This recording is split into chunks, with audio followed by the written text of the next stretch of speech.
Hello and अस्सलाम वालेकुम। कैसे हैं सब? उम्मीद करती हूँ सब खैरियत से होंगे। मैं भी बिल्कुल ठीक ठाक। व्लॉग का आगाज़ कुछ इस तरह से हो रहा है कि तकरीबन इस टाइम बज रहे हैं 11 बज। तो हाजिक के दादू ना ये दो कहीं से छोटी छोटी मीमियाँ ख़रीद के लाए हैं, क्योंकि उन बता रहे थे कि दुकान के सामने से एक बंदा गुजरा था, उसके पास इस तरह की चार थी। ये तकरीबन ना इतनी छोटी हैं कि एक एक दो दो दिन की हैं। तो हाजिक को खेलने के लिए ले आए, और ये कुछ खा तो सकती नहीं है, तो इनको देखें फीडर पिला रहे हैं। बड़ी मुश्किल से पकड़ के ना पापा ही इनको ना तीनों टाइम फीडर पिलाते हैं, और थोड़ा बहुत ये चारा वारा खा लेती हैं। तो हाजिक सोया हुआ था, ये बेड से छलांग लगा के उठ के ना सीधा बाहर आ गई। मैं आपको फीडर दिखा रही हूँ। इनके कोई हल्के फीडर नहीं है, ये एक फिलिप्स का फीडर पी रही है, और दूसरा जो है ना फारलैंड का। ये वो फीडर है जो सारे ना हमने हाजिक को ट्राई किए हैं कि किसी ना किसी तरीके से बच्चा दूध पी ले, लेकिन ये पिया नहीं है। तो ये तब के फीडर संभाले हुए थे, तो आज ना हाजिक के बकरों के काम आ रहे हैं।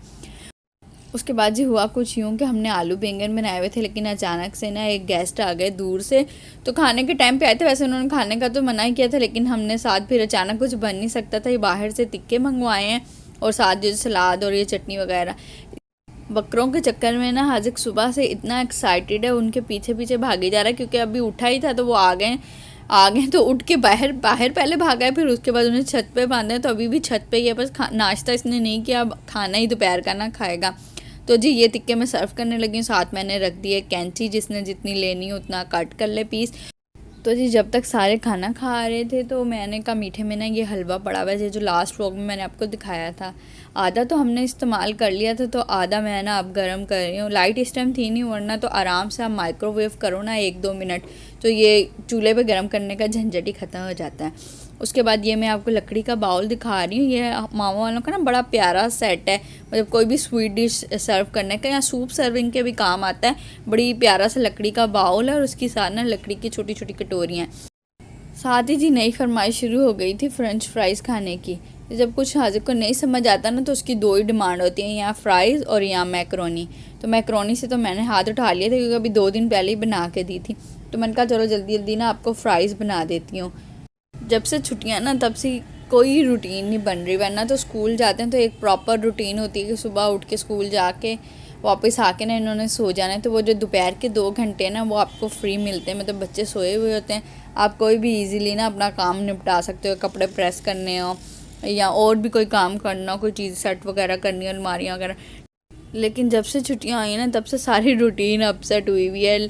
अक्सर जो होता है वो ब्रेकफास्ट इतना लेट होता है कि लंच स्किप ही हो जाता है, और लंच के साथ फिर बाद में जब चाय का टाइम होता है, उसके साथ यहाँ कोई फ्राइज़ या कोई इस तरह की हल्का फुल्का स्नैक चल जाता है, और फिर रात में डिनर करके सो जाते हैं। आलू भी हमारे कट गए थे, तो इनको मैंने नमक, लाल मिर्च और थोड़ा सा कॉर्नफ्लोर लगा के रखा है, जब तक इनका पानी सूख गया। उसके बाद मैंने इसे ऑयल में डाल के ना हल्की आंच पे पहले थोड़ी देर पकाऊंगी। जैसे ही थोड़े नरम हो जाएंगे, गल जाएंगे आलू, तो तेज़ आंच करके बस इनको कलर दे लूँगी।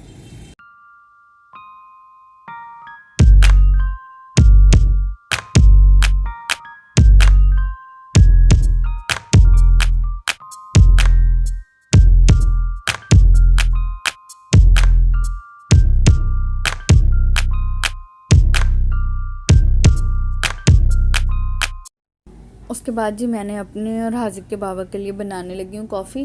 वैसे मैं उस प्रॉपर स्टाइल से नहीं बना रही जिस तरह बनती है, बस हल्की से मैंने मिक्स करके दूध गर्म करके उसमें डाल देनी है, क्योंकि चाय की जगह ना आज मैं कॉफ़ी बना रही हूँ।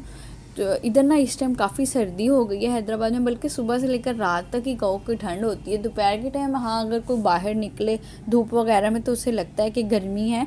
वैसे ऐसे ना घर में हमें फ़ील नहीं होती गर्मी, बल्कि होता यही है कि 5-6 बजे के बाद जब ये शाम का टाइम होता है ना, तो मैं तो हीटर चला के रखती हूँ। तो मुझे कुछ ज़्यादा ही शायद लगती है। बाकी जो बाहर से आता है ना, वो सभी कहते हैं कि इधर इतनी ठंड नहीं है, लेकिन रात के टाइम अच्छा खासा टेम्परेचर ना गिर जाता है। उसके बाद जी कॉफ़ी हमारी तकरीबन हो गई है रेडी। अब मैं इसे दोनों कप में सर्व कर दूँगी। इसके साथ मैं आपको दिखाती हूँ कि मैं ना उस दिन चॉकलेट सिरप लाई थी। तो मैं सलमान्स कोई पता नहीं नई कंपनी इंट्रोड्यूस हुई है, हम मार्ट गए थे ना वहाँ से। पहले तो कंफ्यूज थे, पता नहीं ये नई कंपनियाँ लेना भी चाहिए कि नहीं, है क्या फ्लेवर है। लेकिन ये देखें, मैं जब कप के इस तरह साइड्स पर डालती हूँ तो ये स्टिक हो जाते हैं, लेकिन अगर इसको दूध के अंदर डालो ना तो ये अंदर चला जाता है, मतलब इतना थिक नहीं है। उसके बाद ये मैंने कहा चलो आपको वो सिरप तो दिखाना है, साथ साथ दिखाती हूँ। ये 2 मिटन मुझे वहाँ से मिले थे, बड़े अच्छे ना, 125 रुपये के ये 2।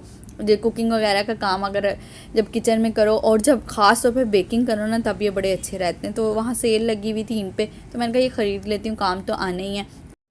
उसके साथ जो दूसरी चीज़ मैं आपको दिखाना चाह रही थी ना, जिसके लिए मैंने वो अपना शॉपर खोला था, वो ये चॉकलेट सिरप था।